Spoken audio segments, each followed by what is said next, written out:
Hello and welcome to What the F*** Just Happened Today, your essential guide to the daily shock and awe in national politics. I'm Joe Amditis. Let's get to it. It's Tuesday, September 6th, 2022. Welcome to day 595. The FBI found 48 empty folders that contained classified information at Mar-a-Lago. Agents also found 42 empty folders of sensitive documents labeled with instructions to return to the staff secretary or a military aide.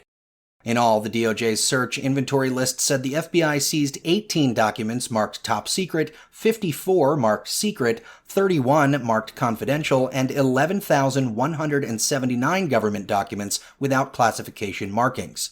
The Justice Department did not say whether all of the contents of the folders had been recovered. Meanwhile, a federal judge granted Trump's request for a special master to review the documents seized by the FBI from Mar-a-Lago, temporarily halting the Justice Department's review of the documents in its criminal investigation. U.S. District Judge Eileen Cannon, a Trump appointee, authorized an independent third party to review the nearly 13,000 records taken during the August 8th search to find anything that may be protected by attorney-client privilege, or executive privilege, as Trump is claiming. Cannon wrote that she made her decision to, quote, ensure at least the appearance of fairness and integrity under the extraordinary circumstances, end quote. While Judge Cannon ordered the DOJ to cease using the records for any investigative purpose until the review is complete, the special master appointment will not impede the ongoing national security assessments being conducted by the intelligence community. Meanwhile, Trump's own attorney general said there's no legitimate reason for classified documents to have been at Mar-a-Lago. Former Attorney General Bill Barr said on Fox News, quote, "No, I can't think of a legitimate reason why they could be taken out of government, away from the government, if they're classified. People say this search was unprecedented, but it's also unprecedented for a president to take all this classified information and put them in a country club, okay?" End quote. Barr added that he was skeptical of Trump's claim that he declassified everything. Trump then went on his social media network Truth Social and posted a deluge of criticism about Barr's interview. Moving on, surveillance video shows a Republican county official in Georgia escorting consultants working with Trump lawyer Sidney Powell into the county's election offices on the same day that the voting system was breached. The footage shows Kathy Latham, a former GOP chairwoman of Coffee County who is under criminal investigation for posing as a fake elector in 2020, escorting a group of pro-Trump data forensic experts into the elections office shortly before noon on January 7, 2021.